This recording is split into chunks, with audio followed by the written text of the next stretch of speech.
Electric charge. All matter is made up of atoms. So here's an example of a helium atom. Atoms have three main parts to them: electrons, protons, and neutrons.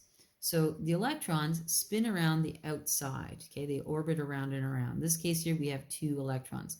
The forces holding electrons are actually very weak. So this electron may decide to go to a different atom, or we can gain electrons from another atom. In the center, we have something called the nucleus, and the nucleus contains the protons and the neutrons. In this case here, we have two protons, two neutrons. The forces holding the protons and neutrons are extremely strong. So the protons and neutrons never move. Only the electrons come and go. So let's go over these words a little bit more. So the nucleus, or the center of the atom, contains the positively charged particles called the protons. So the protons are positive. And the particles that have no charge at all called the neutrons, because they're neutral. The electrons are the negatively charged particles that orbit around the nucleus. So they're the ones around the outside. And the forces holding the electrons are really weak. So the electrons can actually move about. They can go someplace else or come back.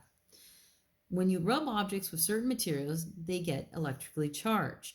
So think about a balloon. I know when I was a kid, I'd take a balloon, I'd rub it in my hair, and it'd stick to the wall. Well, what I was doing is I was moving electrons from my hair to the balloon, giving it a negative charge, and then it was attracted to the wall and stayed there. Another example of this is maybe in the wintertime, if you're running along the carpet dragging your feet, you can build up enough charge in your body that you can go up to your little brother or sister and just kind of touch them with your finger and give them a little zap. That's charging. So charging is the moving of electrons from one object to another. Electrons are the negative part of atoms. So if you gain electrons, you become negatively charged. Now, only the electrons can move.